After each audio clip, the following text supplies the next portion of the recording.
China is humongous as far as Temu, Amazon. That's what's killing America.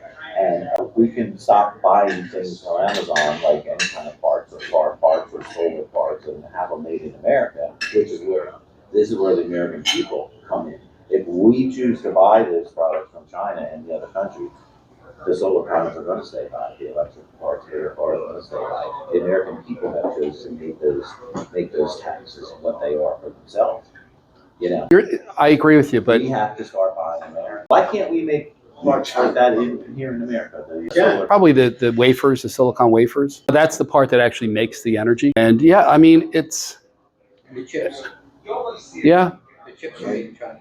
yeah, for the most part. Or Taiwan. I'll buy nothing. Well, Taiwan Semiconductor is a huge company. It's so convenient for us that I am willing to say F America and get it from China rather than pay a few more dollars or take 10 minutes to go get it. So, but everything, we really do have to, as Americans, start helping American people and American businesses, because even with my stuff, like I just did it, it's called a Gates of Heaven, okay? But it cost me $7 to do that. But what I'm saying is, if you take the time, you can do little things that will help